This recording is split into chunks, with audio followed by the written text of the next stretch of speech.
Hey guys, it's Vampire Mike from Sega CD Universe.com. Today we're celebrating something very special. A happy belated birthday to my favorite add-on / console, the Sega CD. On October 15th, 1992, the Sega CD was released to North America. So that means in another year, in another year, the Sega CD will be legally able to drink. This is going to be a little rant, so it's going to be a little lengthy. If you're not in the mood to watch me bullshit for 20 minutes, then you probably won't like it. I wrote some stuff down. I never write anything down, it's usually off the cuff. But there's so much I want to fill in that I had no other option unless I started writing it on my arms.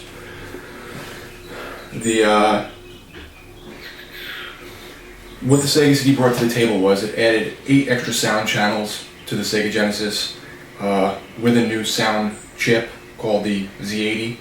It also enhanced the sprites, and it gave the ability to do the scaling, sort of like what the Super Nintendo does, but better actually, because according to my friend Angelo, who knows his stuff, he opens these things and fixes them left and right, the Super Nintendo was able to rotate backgrounds, kind of like an F-Zero, where the Sega CD was actually able to rotate everything. So if you look at a game like Sylpheed, and I'm going to try and put some screenshots in this video while I'm speaking. If for some reason I can't, I apologize. But if you look at games like Sylpheed, where the polygons are actually moving around everything, that's what I'm talking about. So in essence, the Sega CD was able to scale and bring that to the table, and even better than the Super Nintendo could, which is kind of funny. Let's see here. The only thing that was a negative in terms of the Sega CD was that the only thing that was a negative in the Sega CD was that the engineers wanted to introduce a new graphics chip. So the chip inside of the Sega CD, I believe, is similar or the same one as the one in the Genesis, but they're now working in conjunction. They wanted to introduce a new chip that added more colors. They said it was going to be another $5 part, which meant $50 for the consumers, roughly. So they didn't do it for cost reasons, and we all know the Sega CD was expensive as it was. I think when it came out it was $200 or $300, and back in '92 that was an exorbitant amount of money. I didn't have one until it was long dead. So they didn't add this chip, and in turn that's where you get those small, quarter-inch, half-inch screen type videos as opposed to the full screen and the clarity. They only allowed so many colors. I think it was 64 colors, where the total 512 colors wasn't possible because this new chip wasn't included. So they kind of shot themselves in the foot in that regard. Even though I love the Sega CD, I do know and realize it has its limitations. Also, another positive though on that side was, since they used the new media, the CDs could hold 650 megs. A cartridge held 1 to 4 megs. Currently they're as high as 32, but 650 compared to 1 to 4 back in the day is a huge difference, which is why they added so much FMV in, which some people hated, and rightfully so. I love it, but some people hated it. So that's how they had all that extra room. Also, they said cartridges could eventually wear out. I don't have any cartridges that don't work anymore. All my cartridges still work. Maybe the save battery doesn't work and you have to change it, but the cartridges all work. They're saying the CDs were had an infinite lifespan. Now we've come to know that's probably not true. They say that the way CDs are manufactured are really hinge on how long the CD will last. If it was manufactured poorly, you're going to get CD or DVD rot, get weird like blob-looking colors on the back of the CD, and then eventually they won't work. I haven't encountered that yet.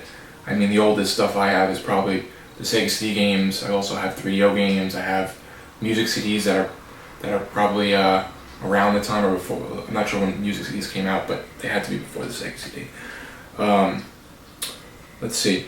The launch titles, it's funny. The launch titles are all different according to the interwebs.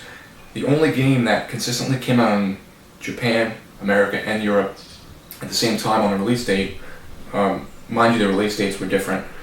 Japan, the Sega CD or the Mega CD came out in 1992, December 12th, 1991.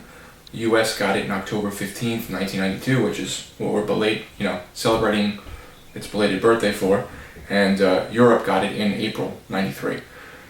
The only game that spans all three launch titles, or launches, is Soul Feast. I didn't know that. I thought Sewer Shark came out all over the place. I mean, it was a packing game for the Sega CD in America, but obviously not according to this tiny bit of research I did. Some of this is going to be purely subjective. I'm going to speak about like little memories I had and stuff that I hold dear. So my first experience with the Sega CD was I must have been, it came out in 92. I'm 28 now, so I must have been around 8 years old. A friend of mine had one. He had all the coolest, newest stuff. His name was Nicky. Hey, Nick. And still friends with him. I came to his house and he's like, let me show you this thing. And again, it was expensive, so I was impressed overall that he just had one. Anyone had one. And this thing was, it was Sewer Shark. He pops on Sewer Shark. We're controlling the ship in the sewers, driving around and just smacking into walls over and over. I mean, we had no idea what to do. Had we realized that up top there's arrows and when they blink, that's the destination you have to go when the turns come up, we probably would have did good. I mean, I eventually beat the game numerous times over the years, but at his house, we were just making turns left and right, had no clue what the hell was going on, and we just kept smacking into walls. So I was blown away that we were able to control something that looked like a movie, even though the size was small and the clarity wasn't completely there. Like if you look at a DVD now or a Blu-ray especially, the clarity is amazing. So that wasn't there yet, but they tried. I mean, they tried something new. Originally, I think they were doing this with tapes with some Project Nemo through Digital Pictures. I think it was called Project Nemo, and they were trying to do something with VHSs, almost like a choose your own adventure. And the technology wasn't working. Then eventually they came out with the Sega CD to do FMV, and kind of a match made in heaven or hell, according to some. Another funny little memory I had was I have another friend, Nicky, not the same one, who had a Sega CD as well. Must have just went along with the name. And it was Christmas time, and I said I wanted to pick him up a gift. I was probably around, 12 years old. My mother and I went to a Toys R Us. I said, let's get him a Sega CD game. I think he wanted, if I recall, and maybe he can clarify down in the comments, I think he wanted Echo the Dolphin. I don't remember. I hated Echo the Dolphin, but he wanted it. They didn't have it. Toys R Us was closing out. They were selling all stuff for $5 a piece. I picked him up Mansion of the Hidden Souls. Little did I know later on he would sell me the Sega CD unit with the game, so I got Mansion of the Hidden Souls from him. It's like immaculate, the case, everything, because I bought it for him. He was so creeped out by the game. I mean, I don't know if any of you have ever played it, but you're in a mansion, everything's really creepy, these butterflies are talking to you, you're trying to find your sister, the whole thing's timed. It was pretty impressive for its time. They eventually made a sequel on the Saturn, which wasn't as good in my opinion. They added more, obviously, in terms of graphics and stuff, but they also called it the same name. I don't know why. I think that's just confusing. They should have called it, at least changed it a little bit. They didn't have to put a 2 after it, but they could have changed it a little bit, the name. I think they did that just because the first one wasn't really heard about enough, so they probably just didn't care at that point, just to call it the same thing. Let's see, what else did I want to talk about? One of the games that caused the ESRB ratings on the market that you see now in the corner of the boxes was Night Trap on the Sega CD. And another big one was Mortal Kombat, of course. But Night Trap was one of the main ones they were speaking about in Congress. I think it was Joseph Lieberman, if I remember correctly, who had said that it's violent and causes violent behavior. He went on some bullshit rant about naked women and women getting abused, and was promoting violence against women. The actual scene at hand, I'm going to try and include in this video while I'm speaking, if I can figure it out, because I'm half retarded, was there's a woman in the bathroom in a nightie, blonde woman, doing her hair or something. This really goofy bad guy, it's called an augur, I think, wearing this dumbass suit. It's like a black, how do you explain it? It looks like a black garbage bag type thing with a black mask. He has this long pole, looks almost like a gun, but it has a pole at the end with a hook on it. The hook goes around the girl's neck. She starts screaming, and supposedly this, it's sucking blood out of her neck because they're like harvesting blood for the vampires in the house. That was it. You saw no nudity. All the BS about seeing boobs and women naked and stuff, that didn't happen. I have both versions of Night Trap, the unedited, the original version, and then the re-release with the different covers. I don't even think anything's really different except a couple seconds. And if someone can clarify that down in the comments, maybe nothing's different, for all I know. But there's nothing. There's more violence now in a cartoon on Sunday morning for children than there was on that Sega CD game. So that was just, trying to push the blame for parents not taking care of their kids and the kids doing dumb shit. Let's just blame it on video games. So that's what that was. The other thing I wanted to speak about was GoodDealGames.com. I've become, pretty good friends with Michael Thomason from GoodDealGames.com. This is a guy who, with his own money, has started this company. He sells newer games, older games, new, used, everything. And he has bought the rights to many Sega CD games over the years that weren't released. And I'm proud to say I had a helping hand in a couple of them. Johnny Mnemonic and the Smurfs, to be exact. The Johnny Mnemonic, they found a beta version, which was a PC port over to the Sega CD. I'll be honest, it looks really bad. It wasn't a great game in the first place. It's an FMV game, but I love FMV, but this one was very difficult. It didn't give you prompts or anything to push. Very hard to play, very hard to figure out. But also on the Sega CD, it's kind of like in a weird beta form. So it's full screen, but it's completely washed out. The colors are bad. And the other one was the Smurfs, which was actually released in Europe, but not here. That was a full game, music, graphics, everything was done. So that's a pretty looking game. It's just not my cup of tea. Personally, I'm not a platformer fan. I was able to find these games online from, send him some copies. I even converted the Smurfs to the United States format, the NTSC, sent it to him, he bought the rights, and now he's selling them. He also sold, this is the part I really had to write down because they released a lot over the years, you should check them out. They also had released a game called Battle Frenzy, which was a first-person shooter, kind of similar to Doom, but in a sci-fi atmosphere. Marco, which was an upgraded version of a Genesis port. It's about a kid kicking a soccer ball. Citizen X, which was a platformer, very good, very weird. Star Strike, Giant Mnemonic, the Smurfs, I said those. Mighty Mighty Missile, which is a homebrew game. It seems like a complete copy of Choo Choo Rocket. It's actually on my channel.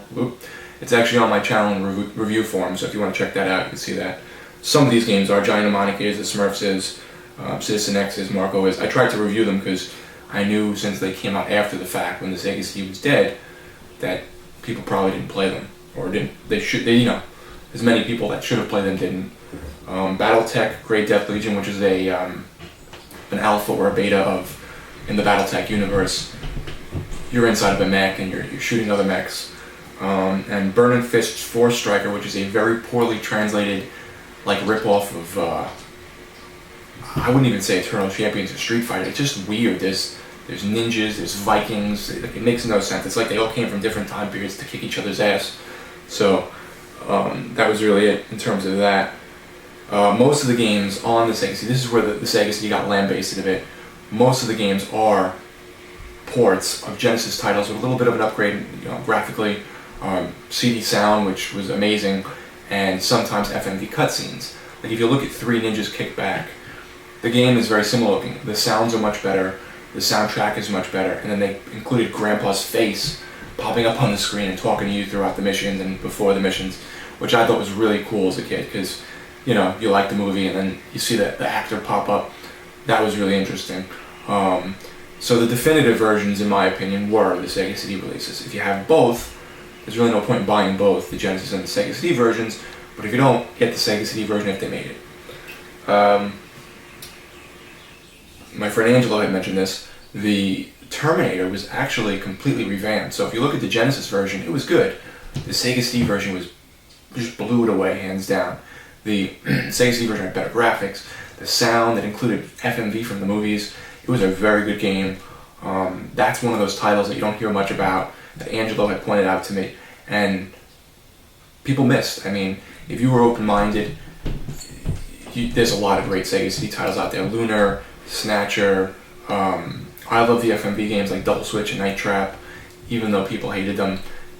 Kids now, play a game online with all these people. I love them, don't get me wrong, I play Xbox 360, I play all types of stuff, but they're spoiled. You play a game back from 1992 and you grow up on that, your mindset is totally different. Graphics don't matter that much to you. Okay, it doesn't have online capability, it's only single player, whatever. Would I like online capability? Sure, but it doesn't have to be there. That's why FMV kind of holds dear to me. I think it's great. I hope they'll make a resurgence somehow. Maybe not the full game being FMV like Wirehead, but maybe they'll do. They have done PC games fairly recently in the past few years that have just been FMV, and you have to pick which way you want to go and stuff. But even if they threw FMV into the cinemas like they did with Resident Evil, that was really cool. I think that's a level of immersion that has been lost with like CG and like in-game cutscenes. I prefer not in-game cutscene, in-game cutscenes. They're using the game models as like the storytelling in between levels. That's cool and all, but I prefer FMV. Even games like Alan Wake, I loved Alan Wake on 360, not to go off topic too much. And if they would have included some FMV of like a real guy with his wife and stuff during the game and during the creepy stuff, it would have blew me out of the water. What else? I think that was really it. I mean, I'm a big fan of the Sega CD, as you can tell. I made a website back in 2001, I think. I should have checked before I did the video, obviously. And, just a little niche website for a niche console. A lot more hits than I expected to get on it, so thank you, I appreciate that. I have some little mini reviews that I wrote when I was a kid, so I apologize if there's spelling errors, grammatical errors, and they don't make much sense or they're really short. I just tried to shoot them out when I was younger. I did go over a couple of them recently and tried to fix them a little bit. But I made a couple of really good friends through my website, through my YouTube channel. Angelo, one of my friends I keep mentioning, a good friend named Brian, another good friend named Bill. I mean, think about it, through this little website for an add-on console from 1992, I made a couple really good friends out of the deal, so it definitely holds near and dear to me. I think if you go into it with an open mind, or you like FMV games or something kind of quirky and different, you should get a kick out of it. And that's about it. So I would like to wish the Sega CD a very happy fucking belated birthday. Cheers. Hope you enjoyed the video.